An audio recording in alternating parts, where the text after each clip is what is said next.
जय हिंद दोस्तों तारीख थी 15 अगस्त 1947 की, जिसने भारत के इतिहास और भूगोल को पूरी तरह से बदल कर रख दिया था। इस दिन की चाहत में ना जाने कितने ही क्रांतिकारी शहीद हो गए और ना जाने कितनी ही लड़ाइयाँ लड़ी गईं। तब कहीं जाकर हमें अंग्रेजों की गुलामी से आज़ादी मिली। लेकिन क्या आप जानते हैं कि जो आज़ादी हमें 15 अगस्त 1947 को मिली थी, उसकी पटकथा 1947 से काफी पहले से ही लिखी जा रही थी, जब गांधी जी के प्रयासों और जन आंदोलनों से भारत की जनता जागरूक हो रही थी और आज़ादी के लिए कड़ा संघर्ष कर रही थी। इसके अलावा हाल ही में खत्म हुए द्वितीय विश्व युद्ध के चलते अंग्रेजों की आर्थिक स्थिति भी अब काफी खस्ताहाल थी, जिसके चलते वे ठीक से अपने देश पर ही शासन नहीं कर पा रहे थे। तो ऐसे में वे भारत पर शासन कैसे करते। लेकिन इसके बाद देश की आज़ादी को और बल तब मिला जब 1945 में ब्रिटिश चुनाव हुए। इन चुनावों में क्लीमेंट एटली की लेबर पार्टी की जीत हुई और खुद प्रधानमंत्री एटली ने फरवरी 1947 में यह घोषणा की कि ब्रिटिश सरकार जून 1948 में भारत को पूरी तरह सेल्फ रूल का अधिकार देगी। प्रधानमंत्री एटली के इस बयान के बाद फरवरी 1947 में ही लॉर्ड माउंटबेटन को भारत का आखिरी वायसराय चुना गया, जिन पर व्यवस्थित तरीके से भारत को स्वतंत्रता दिलाने का कार्यभार था। दोस्तों, लॉर्ड माउंटबेटन और भारतीय नेताओं के बीच शांतिपूर्ण ढंग से स्वतंत्रता को लेकर बातचीत चल ही रही थी कि मोहम्मद अली जिन्ना, जो कि मुसलमानों के नेता थे, उन्होंने लॉर्ड माउंटबेटन के आगे अपने लोगों के लिए एक अलग देश की मांग रख दी, जिसके चलते देश भर में जगह जगह सांप्रदायिक झगड़े होने शुरू हो गए और हालात यहाँ तक बिगड़ गए थे कि खुलेआम लोगों के कत्लेआम होने लगे। ऐसी नाजुक स्थिति को देखते हुए ब्रिटिश सरकार ने जिन्ना की अलग देश की मांग को 3 जून 1947 को स्वीकार कर लिया और साथ ही ये घोषणा भी की कि ब्रिटिश गवर्नमेंट 1948 की जगह 1947 में ही देश को आजाद कर उत्तराधिकारी सरकारों को स्वतंत्र प्रभुत्व सौंप देगी, जिनके पास ब्रिटिश साम्राज्य से अलग होने का पूरा अधिकार होगा।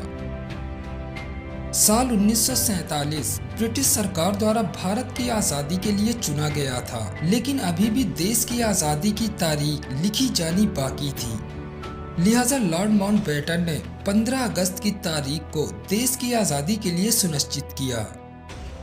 इस तारीख को चुनने के पीछे उनका ऐसा मानना था कि द्वितीय विश्व युद्ध के समय 15 अगस्त 1945 के दिन जापानी आर्मी ने ब्रिटिश सेना के आगे आत्मसमर्पण किया था, इसीलिए बेटन के अनुसार ये तारीख शुभ थी।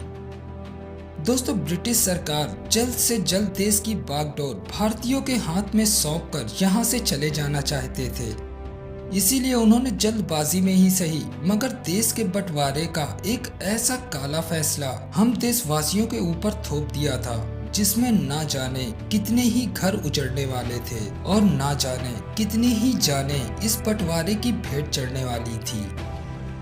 लेकिन अंग्रेजों को हम भारतीयों की जान की कौन सी ऐसी परवाह थी जो व्यवस्थित तरीके से देश का बंटवारा करते। वे तो जल्द से जल्द देश को छोड़कर चले जाना चाहते थे, इसीलिए उन्होंने देश के बंटवारे के लिए सर सिरिल रेडक्लिफ को चुना, जिनका दूर दूर तक भारत से कोई भी लेना देना था ही नहीं और ना ही ये इंसान कभी भारत आया।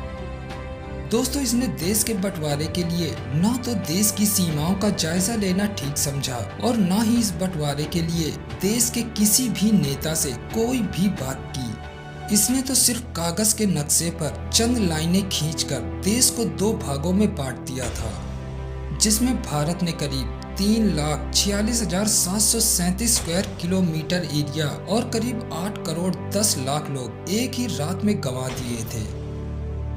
बंटवारे की घोषणा होते ही एक स्थान पर सालों से रहने वाले अपना घर बार, जमीन जायदाद, खेती किसानी छोड़कर इस बंटवारे की भेंट चढ़ चुके थे, क्योंकि 13 अगस्त को मुस्लिम महिलाओं ने दिल्ली से ट्रेन में बैठकर पाकिस्तान जाना शुरू कर दिया था और पाकिस्तान से हिंदुओं को भारत भेजा जा रहा था।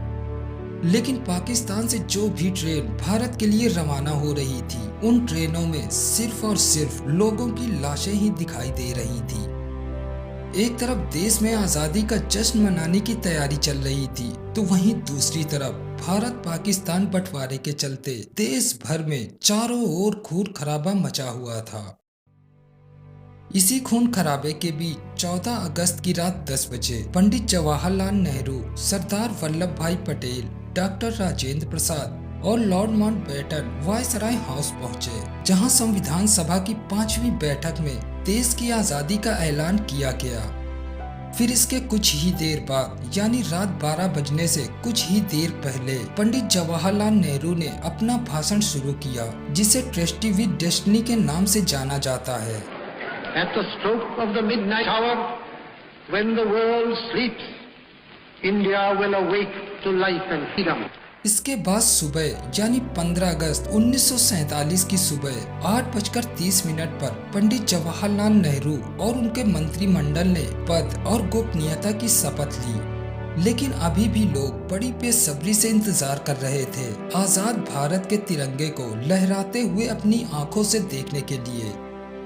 देश के तिरंगे को सबसे पहले पंडित जवाहरलाल नेहरू ने रात 12 बजे ही पार्लियामेंट सेंट्रल हॉल में लहराया था और दूसरी बार सुबह 8:30 पर जनता के सामने ब्रिटिश राष्ट्र ध्वज को उतारकर भारत के भव्य तिरंगे को लहराया गया।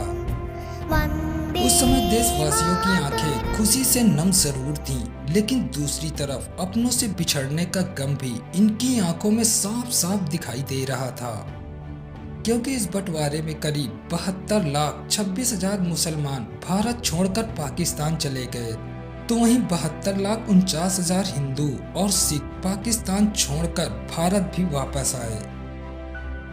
दोस्तों, विभाजन की इस रूह कपा देने वाली त्रासदी में एक अनुमान के मुताबिक करीब 20 लाख से ज्यादा लोग मारे गए थे। पाकिस्तान से हिंदुस्तान आए लोगों को अपने जीवन यापन के लिए जिस त्रासदी से गुजरना पड़ा, उसका दर्द उनके सिवाय शायद और कोई नहीं समझ सकता। तो दोस्तों, आज की वीडियो के लिए बस इतना ही। अगर वीडियो अच्छी लगी हो तो वीडियो को एक लाइक कर देना और चैनल को सब्सक्राइब कर लेना, ताकि हमारी आने वाली वीडियो की नोटिफिकेशन सबसे पहले आप तक पहुंचती रहे। तो मिलते हैं एक और ऐसी नई वीडियो के साथ, तब तक के लिए जय हिंद, जय भारत।